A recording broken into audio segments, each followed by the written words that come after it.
I'm Alan Ryan here at Woodcraft in Dayton, Ohio, and I get a lot of questions these days from people saying, how do I get a straight cut on my bandsaw when I'm resawing material? And when I talk about resawing material, we talk about going from thick stock down to thin stock using your bandsaw. Okay, remember, I want you to read and understand the safety instructions about your machine, and as always, remember your ears and your eye protection for your safety. Now, there's 5 key points that need to be adjusted on the saw in order to make it saw straight. First off, we have to have the right blade for the use. We have to have the saw blade tension set correctly. The saw has to track correctly on the tire. We have to set up our guide bearings and bushings, as well as we need to use the right type of fence. What we're going to do here is we're going to start off with just putting the correct blade on there. When it comes to blade selection, there's a number of different blades out there on the marketplace, from either wide to narrow blades. Now, when you're resawing, you generally want to use a wider blade because of the fact that I'm not turning any radiuses, I'm cutting a straight line. Also, the wider the blade, there's more metal there to dissipate heat from the friction of the wood and the blade slicing together. That basically will allow you to keep it from getting out of tension, because as the blade heats up, it tends to stretch. Now, what we're going to do is we're going to go ahead and we're going to take the blade that's on this saw off, and we're going to install this 3/4 inch 3-tooth to the inch blade. Now, when I say 3 teeth to the inch, the more teeth per inch is the finer the cut, but it's not critical when you're doing resawing. So we use a fewer teeth that has a bigger gullet to throw more sawdust out to make it easier to do that resawing. So we'll get started here on the saw. Okay, what we're going to do is we're going to go ahead and get this blade put on. And if you notice, I'm wearing a pair of leather gloves, because when you're dealing with these blades, they're rather sharp, and this will keep you from having a problem. At the same time, I've got the power disconnected so that we don't have any issues there. Now we'll open up this bottom door. Got the bottom door and the top door open. We'll start to feed the blade in around the corner to properly set the blade up.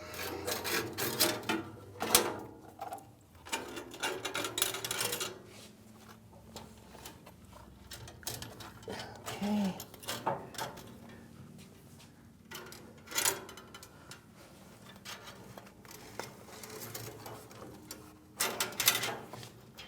I'm going to need to loosen up the tension here all the way down.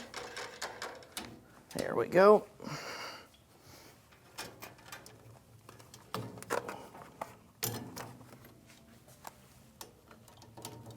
It gets in all the spots where it's supposed to be.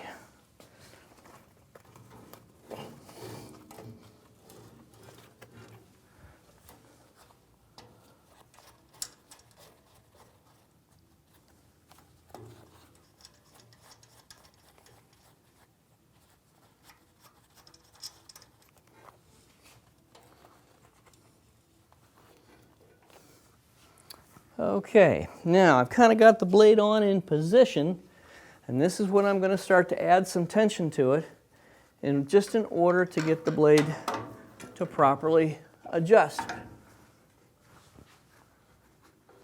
Now let's see if we can get it to spin a little bit safely.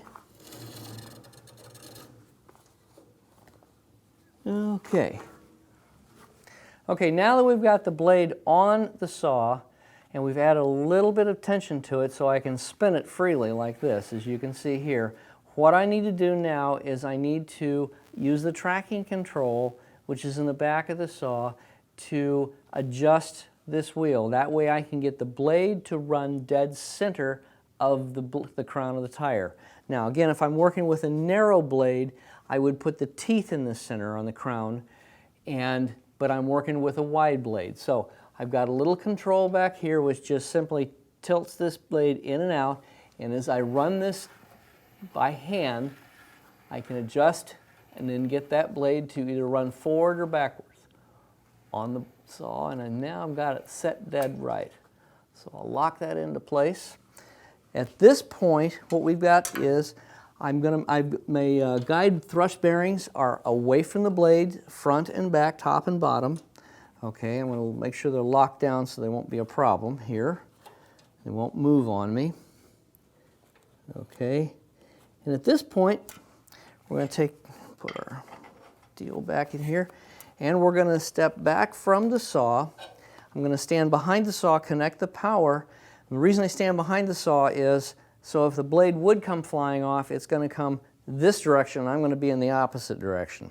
Okay, and we're going to go ahead and set our tension. Okay, I'm going to go ahead and shut the doors here on my guide, as well as pull these guides completely up and out of the way so I can actually watch the blade as it's spinning. Pull that down. There we go.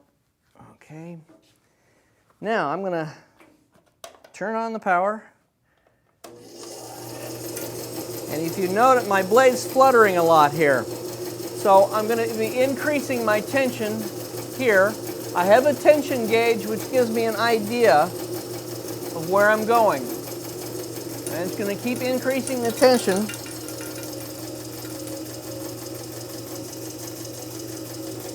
until the blade itself is running pretty straight.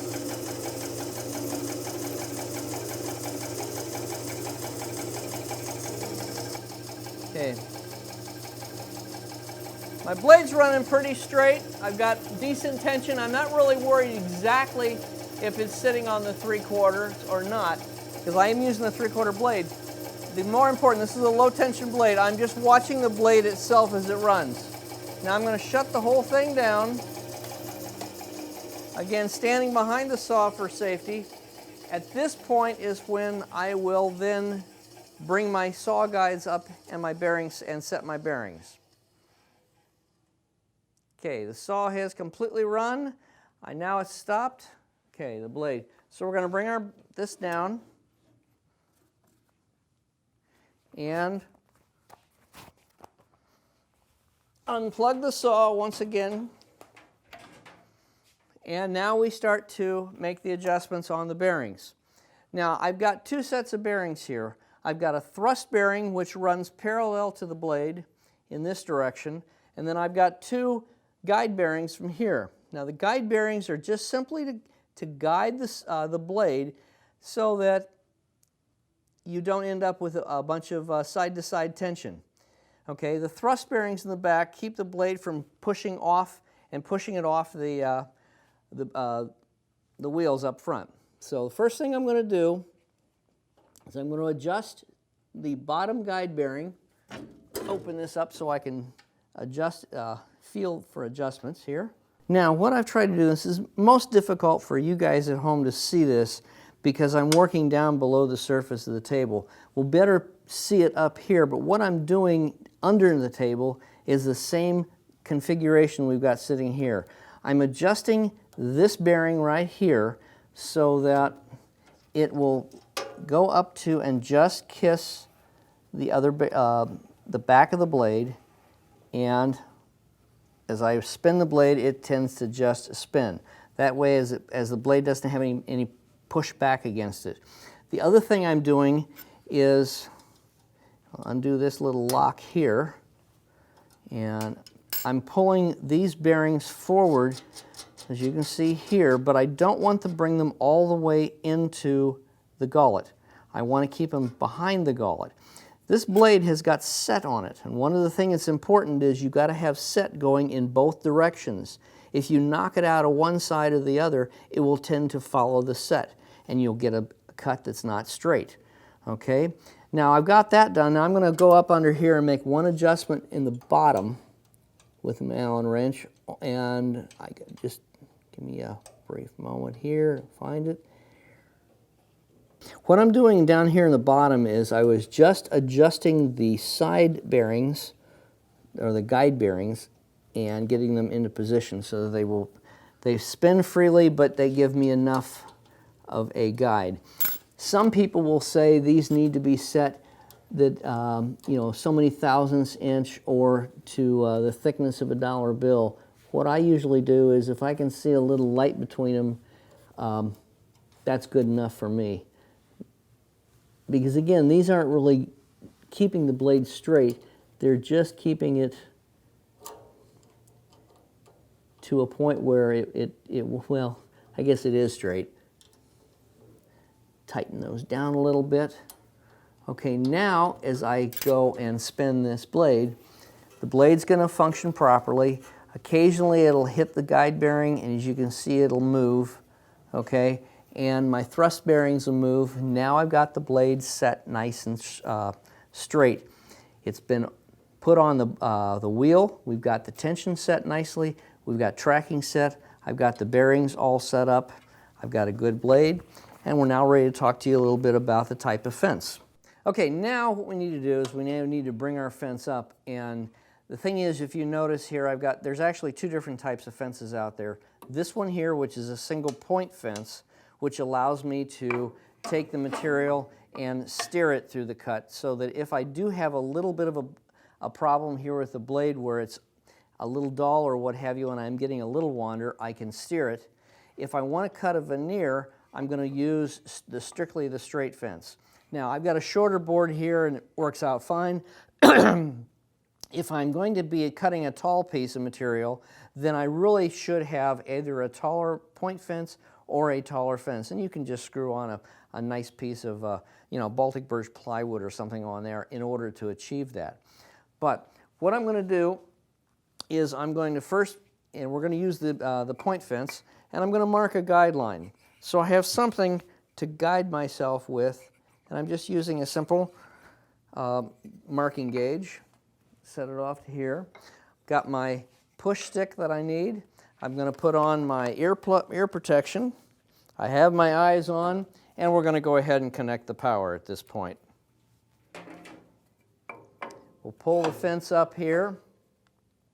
Now this point here is just ahead of my cut. So I'm going to kind of see where it's at and get it adjusted, locked into position. We'll go ahead and we'll turn the saw on and make this cut. And remember, as I get close to the end, about halfway, I'm going to pick out my push stick here and push it all the way through to keep my fingers away from that blade. We're up and running. Now I'm only going to push as fast as the blade cuts. I'm not going to over push it or over force it. I'm working with poplar here, so the poplar cuts nice and easily. Now if I'm working with other materials that are harder, okay, it's going to take more, more to push through gently, like a piece of maple. Okay, keeping my fingers away from that blade, simply pushing it through. Now I've got my hand behind the blade, which is safe. We continue the cut. At the very end, I'm going to have to push very gently and just slowly break through that cut. Right like that. Okay, turn that off. And now I've got a nice evenly spaced front and back piece of material. I can easily dress this down. Now another thing too is if you need 1/4 inch material, don't cut it at 1/4. Cut it fatter. That gives you room to redress and get this nice and straight. Okay, the same thing now. For the next cut, again, I would go back to the joiner. I would dress this down so it's perfectly straight, rescribe, and resaw. If you have any additional questions about resawing or blade selection for your bandsaw, go on down to Woodcraft, talk to their expert associates, and they'll be happy to steer you in the correct direction. Thanks for watching. Saw straight and be safe.